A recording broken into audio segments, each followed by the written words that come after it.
Experiment Nation, I have a special gift for you. If you're in the Airbnb space, or if you're thinking of getting into the Airbnb space, you're an operator with multiple units, your first unit, your 100th unit, just about to get into Airbnb, you are going to want to get this blueprint that I put together for you. Now, I want to give context of how this was put together, because sometimes people assemble these ideas and top 10 lists, top 5, top this, and it doesn't have any true valued vetted content. What I've done is I've surrounded myself by the best top short-term rental Airbnb operators in the world. I co-authored a best-selling book with them called Hospitable Host. I've had them on my platform and interviewed them to get the questions that you guys want to learn the most from into the episode, the show, The Real Estate Experiment, as you know.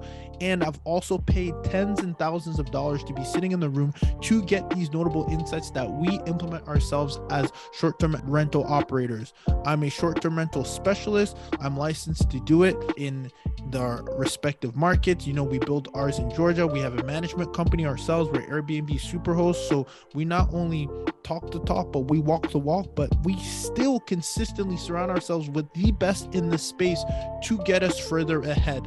And this is what we've put together, an Airbnb Millionaire Blueprint, where you don't just hear it from me, you hear it, and it's an aggregate list. It's 21 pillars from short-term rental operators worldwide who've implemented this, and it's worked. And these are the exact same way we've been able to get results and get the same results from implementing these insights that I've pulled from multiple faces, right? Some people have tons of arbitrage units like TJ Tijani. Some like Bill Faith have just a few. Some like Michael Shogun has boutique hotels.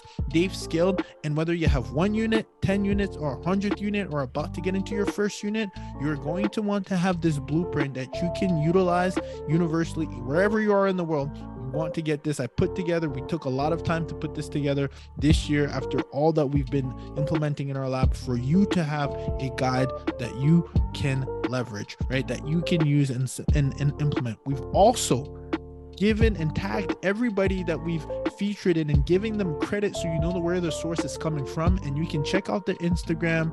You can see that they're vetted individuals that we not only work with and trust but learn from, because sometimes you get a lot of different information, and I want to make sure I give that credit where you can find out that person. And we've also, if they've been on our show, we've also linked the episode within this free blueprint. It's the Airbnb Millionaire Blueprint.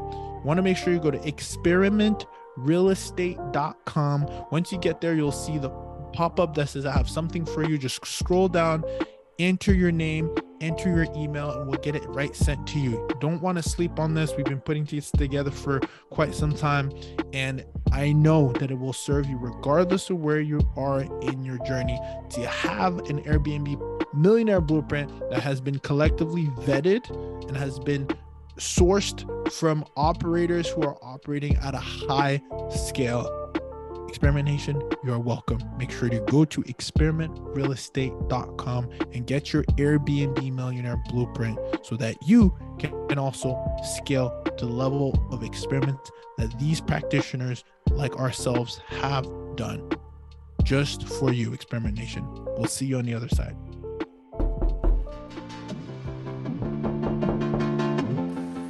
Who's this? Oh, you're an entrepreneur? Oh, you're a real estate investor. Oh, you're trying to learn from those who did it. Well, come into the lab then.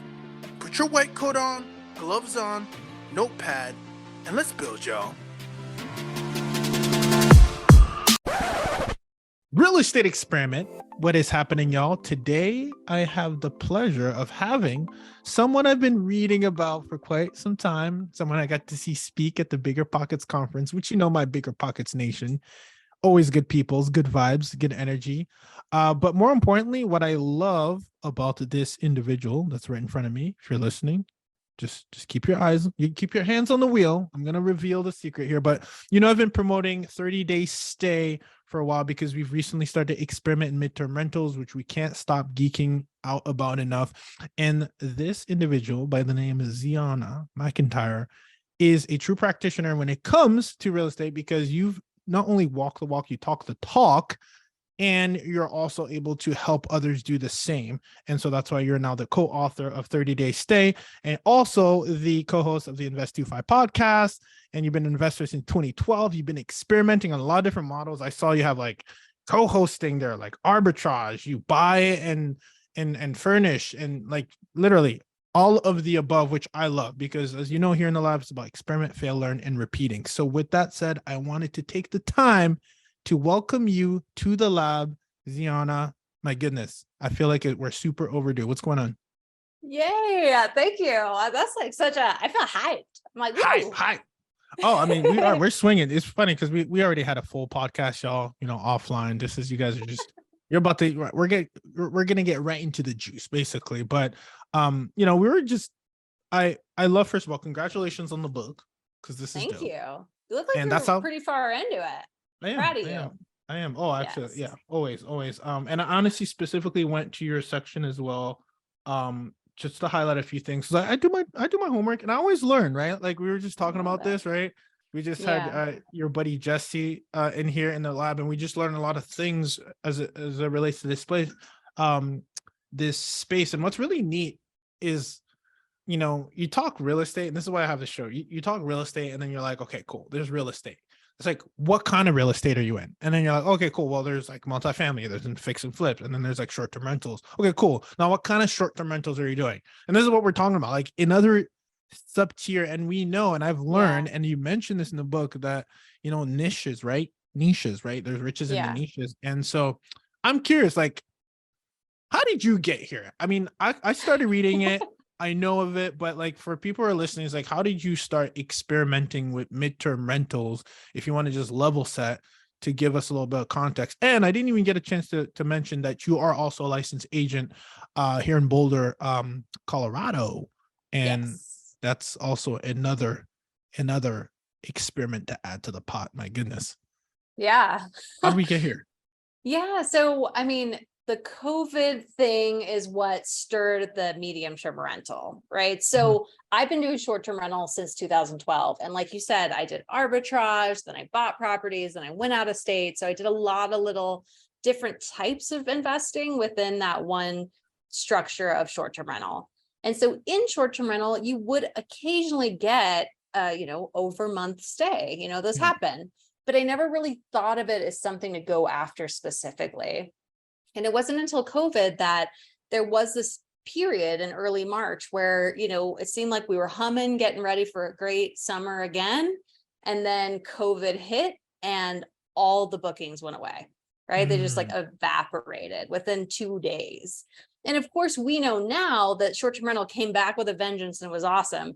But there was a scary few months in there where people were quarantining and forced to be inside, and we didn't know what was going to happen to our rentals.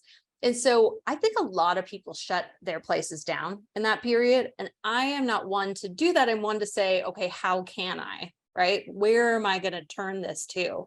And I started to see these longer bookings coming in, and I saw a change of people needing stuff like bigger properties for their families because they're schooling from home, working from home. I saw medical professionals coming in to help out and relieve in areas.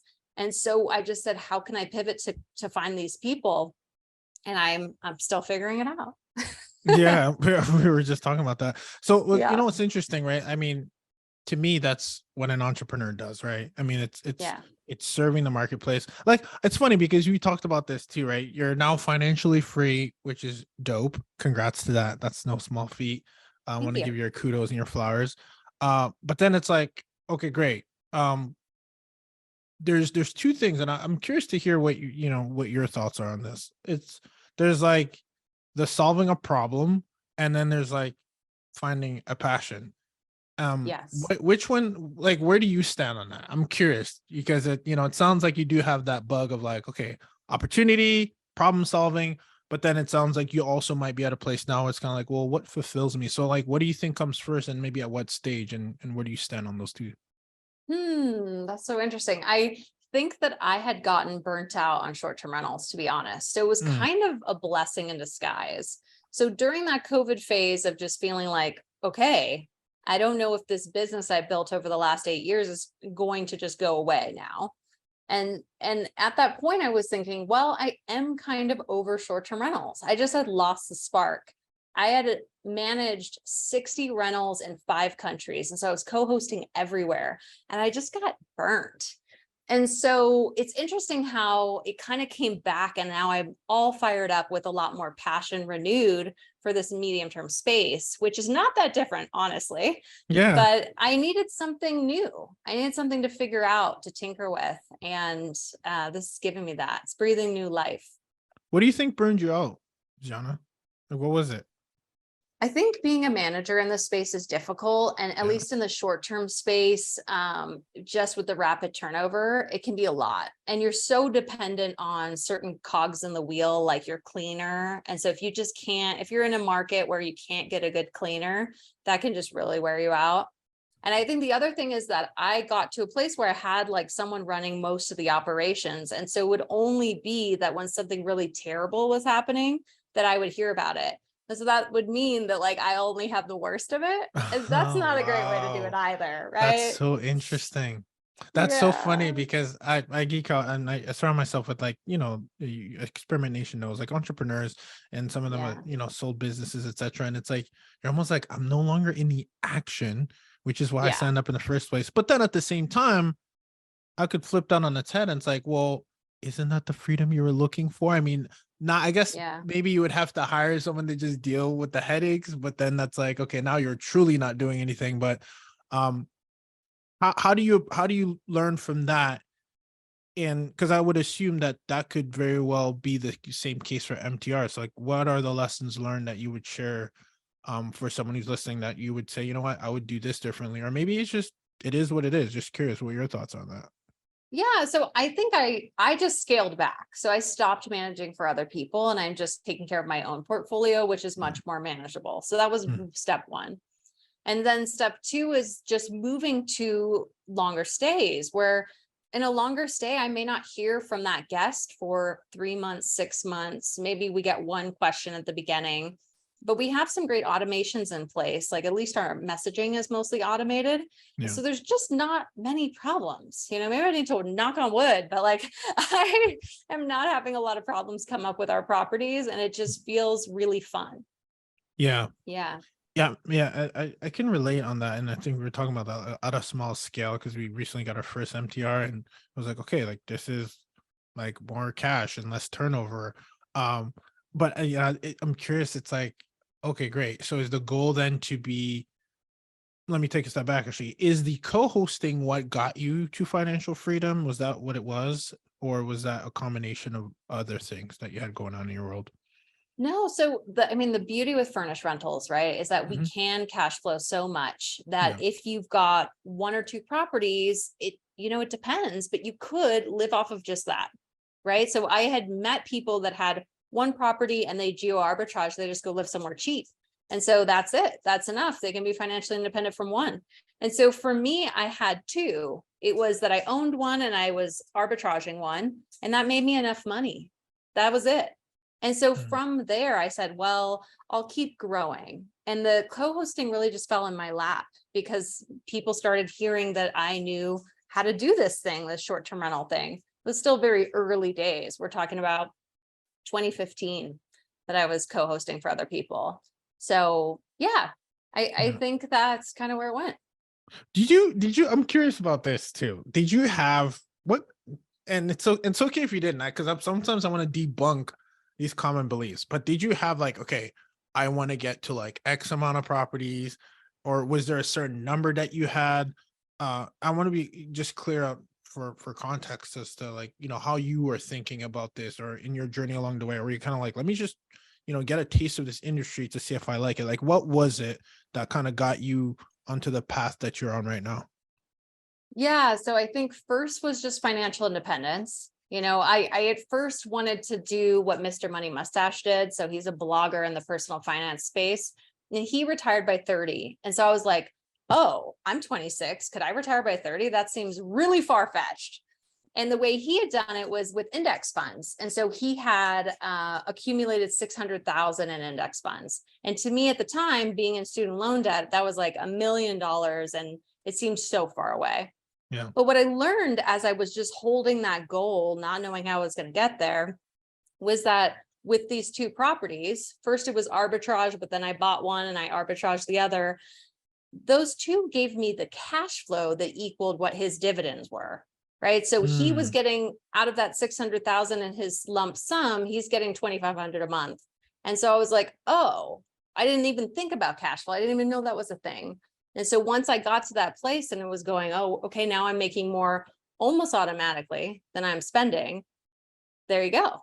So that was the first goal. And after that, you just keep moving the needle. So it's like, oh, can I be financially independent? Oh, can I have 5 properties? Can I have 10 properties? Can I be worth $1 million? You hit all those goals and then you go, what now? Do I want to keep moving the needle, or am I going to finally be happy?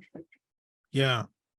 It's funny because I remember you mentioning that in the book that you got this financial, and I think I like how you're coining it's financial independence, right? And then you're like, but you mentioned something key in the book. You're like, you were actually not able to necessarily buy real estate right away. You had like achieved one thing, which was great. That was the first year, and then you wanted to buy real estate. Why was that your next kind of thought process? Why not just kind of stay? Like, where does this come from? Is it the money mustache, which actually I never heard of until you kind of mentioned in the book? Yeah, check it out. I never heard of him.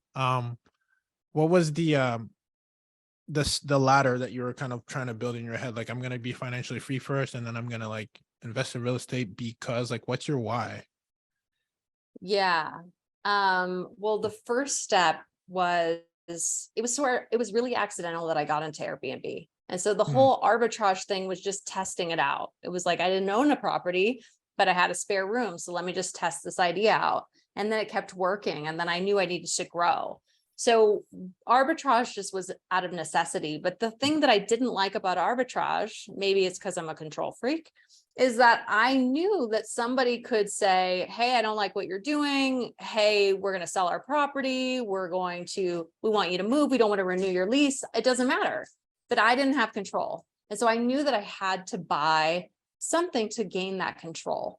And so that was always the goal for me. And it just took me 2 years to get to that place. And then once I bought, I wanted to keep buying, but it wasn't like I was making crazy money. Like I told you, it was like 2,500 a month in profit, right? So it was like, can I co-host for people for cash flow? Can I, what can I do to get up to that place where I can start buying more? Yeah. An experimenter, truly. Oh, I am a dabbler. That's so funny. So you mentioned this, and someone's listening is gonna be like, okay, like, that's cool, but like, how did you transition? Did you just into MTR? Or was it like, we got a long booking, how can we get more of those? Like, what do? Do you tweak your calendar? What's that next concrete steps that perhaps some of the listeners or watchers are thinking, or not even thinking about, that could lead them into a place where they can actually be in that MTR pool? Someone might be listening and it's like, okay, that sounds cool. Do you kind of let it happen, or how do I actually, tactically put myself in a category where I can be in the pool to play in the MTR pool, right? What does that look like? What do I need to change? Well, yeah. So it depends on if you're in a market that allows short-term rentals anymore or doesn't. Yeah. So I had come from a few markets where they were slowly getting rid of it. So I'd been doing short-term rental for years, but then the regulations were kind of coming in. So that also was something that was driving me to try to figure out a different way. And so now I'm a little more intentional about my calendar management. So if you've got the ability to do both, it doesn't matter as much, right? Because you can try to shoot for the longer bookings, maybe make it 30-day minimum. But then if you get an awkward gap, you can open up that for 2-night minimum or something. But for places where you've got only 30 days or nothing, you need to minimum do 30 days, you have to be really careful with your calendar, because you don't want to just leave it open so someone can book an awkward 3-week gap that you won't be able to fill, right? So what I do is I open it 5 weeks after I know someone's leaving, right? So we've got somebody right now, we're recording this the end of November. We've got somebody who said they're leaving the beginning of January. So already from the beginning of January for the next 5 weeks, I can have it open. So it's still giving me a lot of leeway to that. But I can open it for those 5 weeks. And the reason I like 5 weeks is that even if somebody's coming for 3 months, 6 months, they're probably just going to look for 30 days. They're either going to test it out, or they know that someone's not going to have their calendar open for so long. So they're just kind of looking for somebody who will do month to month. And so in that, they'll send a request. And then from there, I've learned that they're pretty flexible. So if I'm getting a request and it's actually giving me, a couple days of a gap, I'll say, hey, do you have the ability of coming earlier? Or are you interested in it? I've got it from this date open. And I try to massage the dates that way so that I have almost no vacancy. Got it. So just so I'm clear, you're saying that if that stay, that's where you have the person or the guest or the tenant that's checking out, let's say you said end of January, so let's say the 31st, right? Yeah.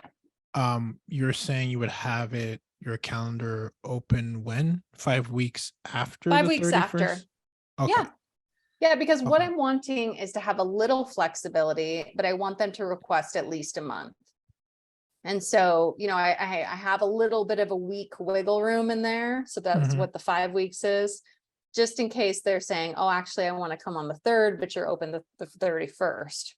Right. And then I can kind of talk to them and say, well, would you come on the 31st? What if we could discount those days? Or would you want to come out early before Yeah. your assignment and learn the town? I try to get them to come out. What are you using on the front end, like Airbnb? I use Airbnb, Furnished Finder, and Verbo Yeah. mostly. Have you ever duplicated a listing? What do you mean? What exactly do Yeah. you So mean? we just tested, like, we would have the same listing as on Airbnb, and then we would create a duplicate listing that has like a 30-day stay, and then we just calendar manage. Oh, that's smart. No, Yeah. I Well, haven't done that. just curious. I don't know. Again, we're in the lab. We're just testing things out, Testing stuff seeing what out. sticks. Yeah, I love it. Yeah. No, that's interesting, because I like always to give like some tactical. So basically, in short, if I'm recapping this, the key takeaway then would be to basically change your minimum stay. What, at least that would be a the one of the foundational. I mean, again, if you guys want to pick up the book, pick it up. But as far as like foundational steps, if I'm listening, it's like, okay, great. Like, I can play in this space if I tweak my calendar. And extend it for a longer period. Is that what I'm hearing? Yeah. And so I also take off the instant book feature. So, a lot of people don't like that because it actually has you show up higher when you've got instant book. But I do that because I want to talk to the guest. I want them to say, hey, I'm coming this date, but I can say, well, can you come a couple of days earlier? Do you want to come a couple of days later? This is where our availability is. And so I like doing that. If they just book, then I'm kind of stuck with whatever I've got. You could try afterward to talk to them about it, but it's a little stickier. Yeah, it is stickier that way.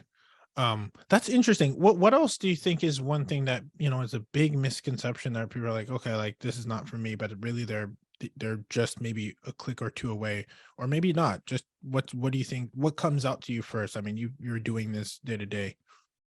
Yeah, so this was a surprise to me. So we had already finished writing the entire book. Yeah. I was at BiggerPockets. They kind of pre-released a couple of copies. We had 100 copies at the BiggerPockets conference. And I was talking to a bunch of people there, and I found out that people were using Furnished Finder wrong. And I was like, oh my God, if I had known this, it would be in the book. So we're going to change it and put it in there. But what people were thinking is they were listing on Furnished Finder like they would list on Airbnb, and they're just sitting around twiddling their thumbs waiting for a booking to come in. The problem with that is that Furnished Finder is a lead generation website. It's not a booking platform. So you have to be a little more active. So they'll send you leads to the moon. I mean, if I open my Furnished Finder now, I've got 100. But I also have a lot of properties in different markets. But there's so many leads coming in, but you need to message them. You have to reach out to them. So we have templates, and it's still very easy to do, but you have to take that extra step. Of course, they can reach out to you, but they just don't. It's a very small amount of people that do. And so if you miss that step, you're going to be saying, oh yeah, I've had no luck on Furnished Finder. Well, yeah, so you're not doing it. What's the reach out message sounds like? Because it's like, again, I haven't been on the other end, but if I, I have my property, I want to put it up there. What message am I really sending to a potential, prospect or tenant that is, who's looking to stay? Yeah. So I usually say something like, I hope you're getting excited for your time in Colorado. I saw you in our tenant leads and thought it might be a good fit. And then I send them all of the properties that are in the area. So this is the thing. People think that you need to list every single property on Furnished Finder, but because it's not a booking platform, if you've got 10 properties in that one town, you can list one and then get all the leads. And then when you send them the properties on your little template, you can list all 10 on Airbnb. The bonus is that if you've got your Airbnb links and people go in there all click happy because they like to look at pictures and it's fun, you're going to show up higher in Airbnb because it's the SEO. You're getting clicks, right? So that's a little trick to boost your listings in Airbnb. So I've got that in there. And then I've got the breakdown of, depending on the property, I've got what the deposit is, if we include, we allow pets or not, what the cleaning fee is, kind of thing. And then I have a little blurb at the end that if they're looking to move to the area and they want a real estate agent, I can help them. Because I always gotta plug that. Oh my God, I love that. Yeah. That's so good. That's something that, a lot of people sleep on too, because I know and I don't have this all in properties. Like it works and I don't use it. I have my business cards on the desk for me being an agent, and a guest reached out and be like, this is like perfect timing, I'm looking for a house, and then we converted that way. So if you're an agent out there, don't be a closet agent. Put it out there and let your properties market for you. That's a great hack. I never thought of that. I'm gonna put my business cards in my listings. Oh my God, do it. Put it on the desk, literally. And it's been more than once actually. And so it's pretty incredible. So it's kind of like double dipping. If you get a commission and you get a guest that stays. I have definitely done that. Yeah, it's great. That's phenomenal. Let me ask you before I forget. Once, because we have a lot of different listeners, right? Maybe there's some that are like in the Airbnb world, so they don't have to worry about anything. They're, and when I say that, I say short-term rentals, right? Leveraging OTAs, they're coming in, they're used to volume, right? And now you're talking MTRs, right? So what do the logistics look like when it comes to, okay, how am I going to screen this person? Am I sending a contract to this person? Are they viewing the property? Then I send an application? Like what? Real estate 101. I forget, right? Like, yeah, totally. Okay. So if it's on Airbnb, it's pretty easy, right? So they send a booking and then we don't do leases on Airbnb, and you could. And I have a feeling, this is what I'm hoping. I'm hoping Airbnb will come in, realize they're doing so many longer stays, and make it just one step, where the next step is an automated lease and puts in their cute names, and then you just sign it while you're, paying for your booking. That's the way it should be. Currently, they're not doing that. So we don't do it on Airbnb because we just use air cover and hope that's going to take care of us. But if we're on Furnished Finder, it's a little bit different, right? So we want to, vet these tenants. And so the way that looks is we find somebody, we send everybody our email. If they come back and they're interested, we'll do a little call and just get a vibe. Sometimes people are weird and you can tell right away. So get a vibe, we always get their license because I want to make sure their name on their license matches the lease, because these are unknown people from the internet. Are they sending it to you, the license? They send me a picture just on via text. I get landlord info. If they are a medical professional, like a traveling nurse, if I can get just proof of employment, that's good enough because they're highly background checked. I don't need to background check them more. If they're not, because now Furnished Finder is a lot of other people, then you can decide to background check them. I always charge them for that. It's usually like $40. And we do background checks through Avail, which is where it's one of the softwares that we use. It's where we do our rent collection and leases, and that's free on that website. Avail? So avail.co. Yeah. Bill.co. So yeah, once we talk to them, we check their references, and we're ready to go. Then we'll send them a lease. They'll e-sign the lease, and we'll send them the info to pay. And so through Avail, they can connect their bank account, and it's pretty simple. So I get them to give us the deposit at the time of signing, and then they don't have to do rent until 3 days before check-in. And so you can schedule all that stuff in Avail, and then it's automatically withdrawing from their account every month or whatever you guys set up. So I like that. I like the automation, because when I started, I tested out, Venmo and PayPal, and then I'd have to remember, and did that person pay? And, Yeah. we don't want to do No, that.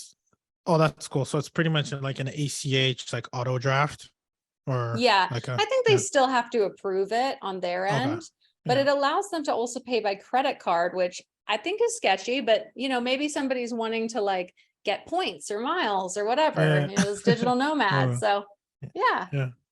Digital nomads, what a concept. You don't say. We'll get to that in a second. Let me ask you, are they coming in just because I'm thinking I like to think in like a workflow. And so if someone's listening to this, it's like, do I let someone walk the property before I do all this? Do I get their information, then they walk the property? Do they even walk the property? Like, what are you seeing from your experience is a workflow that would be, accommodating for them and yourself as well, for peace of mind? We almost never have them walk the property. That's extremely rare for us. A lot of times traveling nurses are not even in the state, right? So they're just booking virtually like you would a short-term rental. I know that you said you're starting to work with insurance companies, and they are more likely to walk the property. That's So right. you gotta figure out how that feels for you. Usually with an insurance company, they are going to contract through the insurance company, not through the individual person. So once they're already kind of interested, you probably feel safe enough having them go to your property. So I think for me, if somebody wanted to see it, I would probably want to have had that first conversation with them, and then have them say like, hey, I'm ready to sign a lease. I just need to walk the property first. Mm-hmm. So you could do the background check. I tend to be more trusting, and maybe I shouldn't be, but I've had no problems. Yeah. Well, it's funny because you kind of think of the industry that we're in, and it's like, and we own some of ours and we manage some as well, but it's like, okay, yeah, we're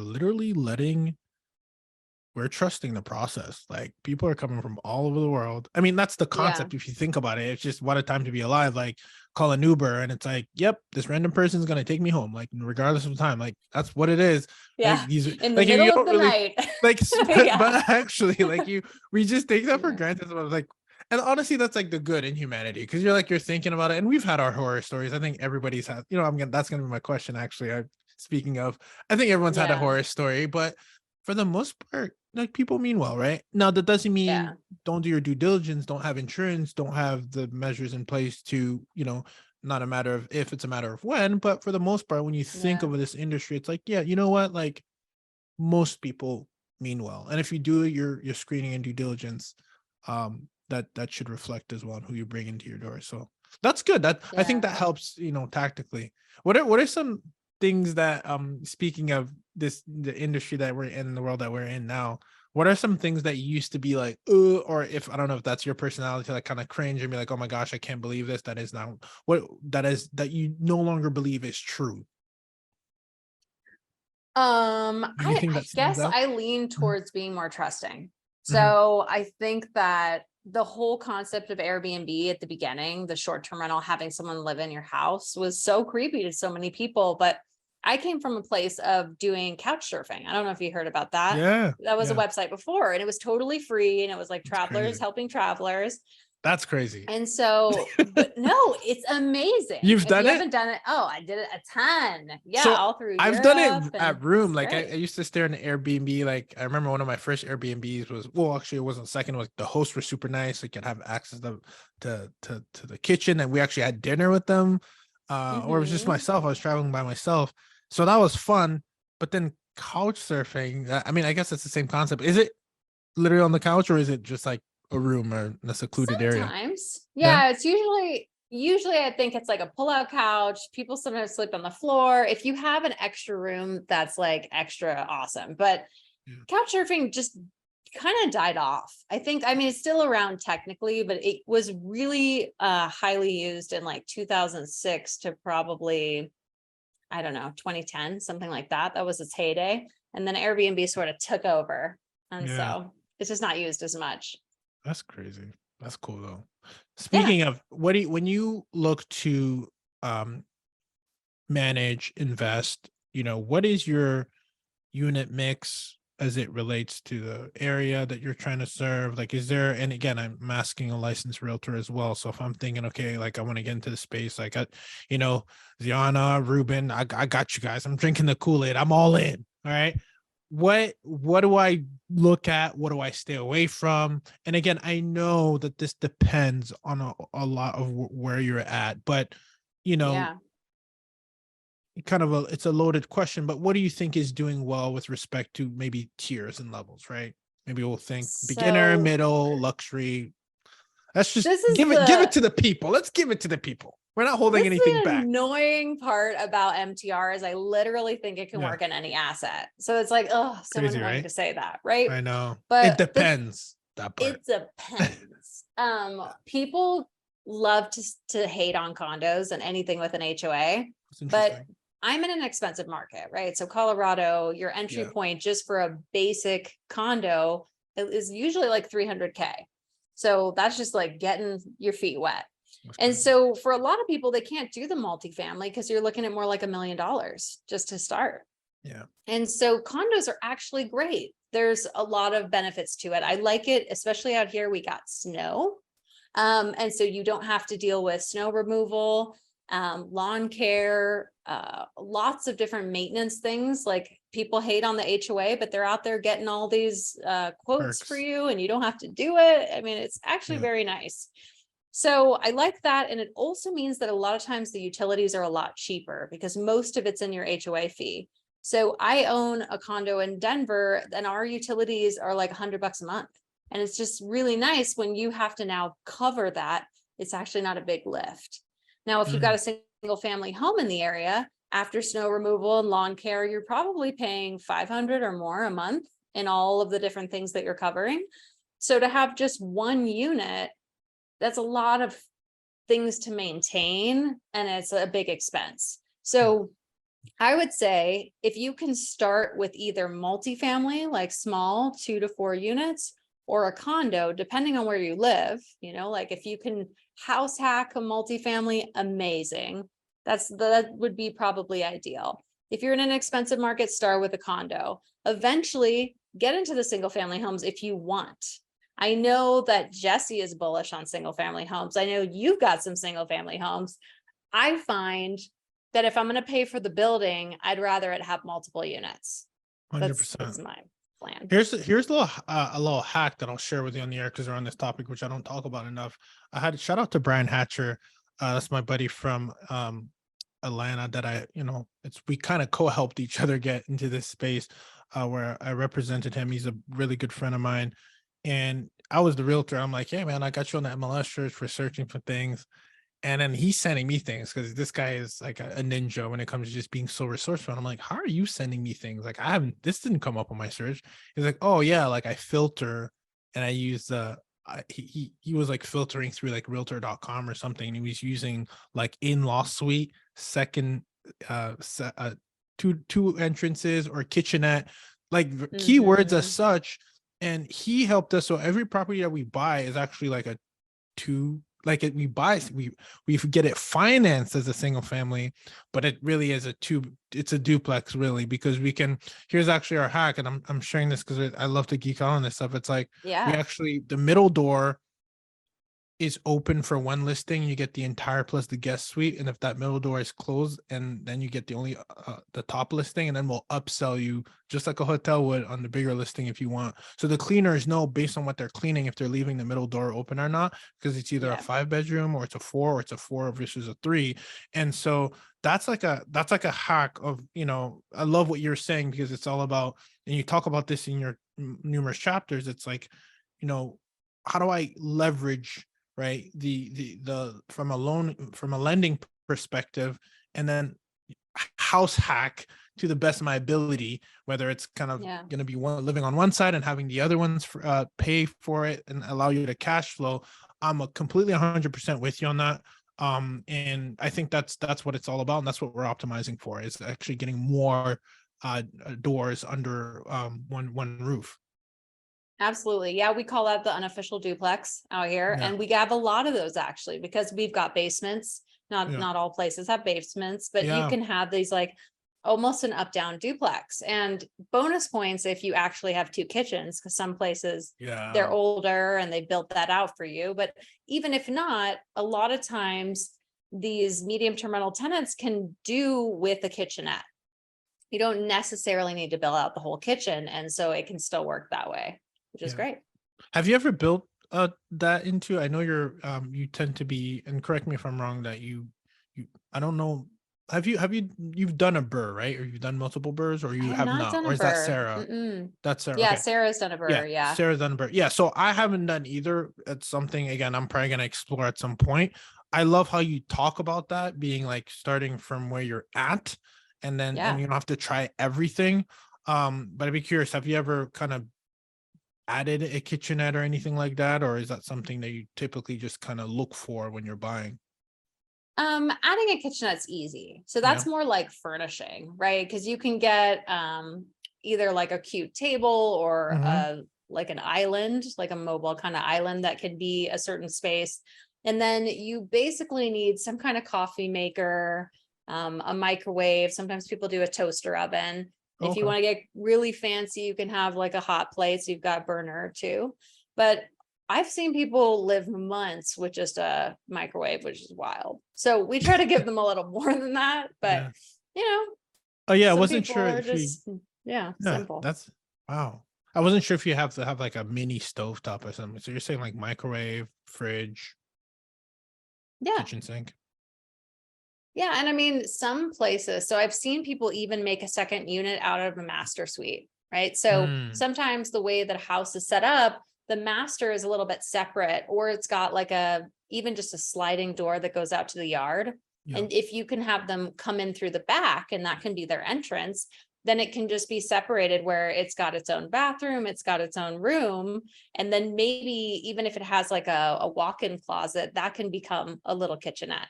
So there's so many ways that you can do it where you can just put in some basics. Yeah, mini fridge, and they can use the bathroom sink as their sink for washing dishes. It doesn't have to be its own kitchen sink, because the plumbing is where it gets confusing. Yeah. So let me ask you, and because I want to see how your mind thinks when it comes to here. The goal is not to teach you what to think; it's to teach you how to think. So when you're thinking of, what I love about you, what you've done is you're in multiple markets, and I know we're talking about offline, like, my hindsight is 2020. Maybe now you're looking to kind of actually bring in more in, right? And keeping it leaner, which is interesting to me as well, because I'm kind of in that mindset of like, okay, like we want to expand and go into that market. Like, look at AirDNA, like look at these margins, right? Yeah. So if you're giving advice to a little mini Zeona, and who's kind of like 10 years ago, where you're at, or where you were at, or kind of beginning stages, regardless of when you started. If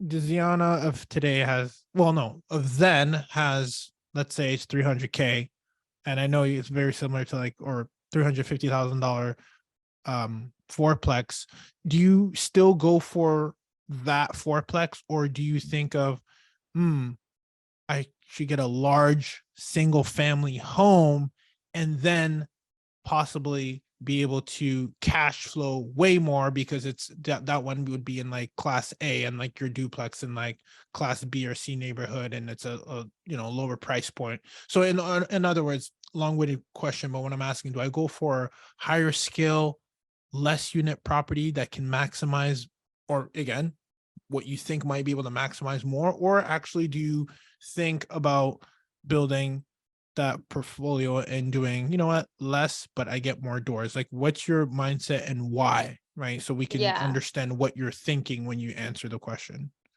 So the reason I really like multifamily is that you're not going to be vacant all at once. It's really rare, right? So sometimes people do a mix where they have one long-term rental and then a few others that are short and medium term, just to kind of like hold it down, right? You've got that one long-term, you can just depend on it. I'm a little more like risky, so I'd probably make them all medium, but I still like the idea that there's always going to be some rent coming in. Worst case scenario, if something's vacant for a little while, I've got something else to depend on. What I don't like about these luxury single family homes is like, it's one or nothing, and it's usually a big mortgage payment.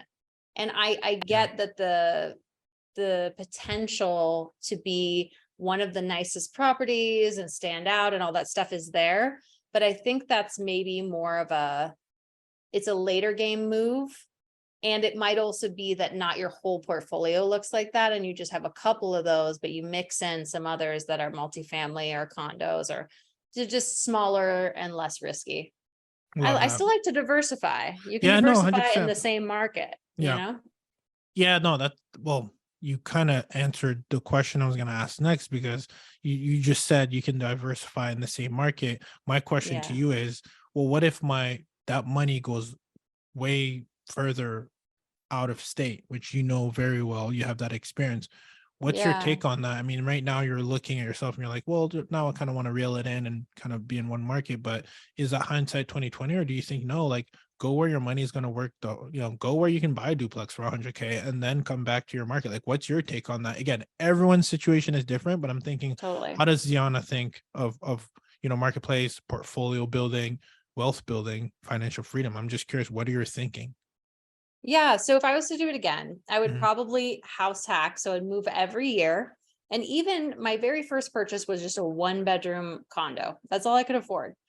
But even that, when I was short-term renting it, I could just try to be out of it as much as possible. I was going to the other place. I was pet sitting and being out of my property.